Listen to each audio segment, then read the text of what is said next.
नमस्कार मंडळी, आनंदी या मालिकेच्या आजच्या पुढील भागात आपल्याला असं पाहायला मिळालं, आता मालक साहेब विद्याधरवर खूपच चिडलेले असतात आणि त्यांनी त्याची मान पकडलेली असते आणि त्याला म्हणत असतात की काय रे, तुला काय वाटलं, तू त्या भोल्या बाबड्या मुलीला असा त्रास देशील आणि मी गप्प बसेल? हे बघ, तुझा पाय मी जास्त काळ या घरात टिकू देणार नाही, असं आता मालक साहेब विद्याधरला बोलत असतात आणि म्हणत असतात, तिची मी जबाबदारी घेतली आहे आणि ती मी पूर्णपणे पार करणार. तिच्याकडे पुन्हा वाकड्या नजरेने पाहिलंस ना, मग बघ मी तुझं काय करेल, असं मालक साहेब आता विद्याधरला धमकावत असतात.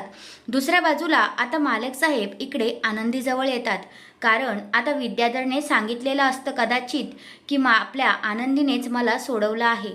तर मग मालक साहेब आनंदीला विचारतात, काय ग पोरी, तू तू ह्याला सोडायसाठी सह्या केल्यास?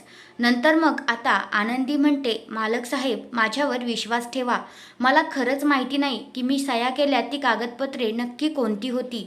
आता तुम्हाला काय वाटतंय, आनंदी इकडे सांगेल का शिल्पाताईने काय केलेलं ते? असं चुकीचं सांगितल्यानंतर इथे गैरसमज होऊ शकतो आणि मालक साहेबांना पण प्रॉब्लेम होऊ शकतो आनंदीने जर खरं काही सांगितलं नाही तर.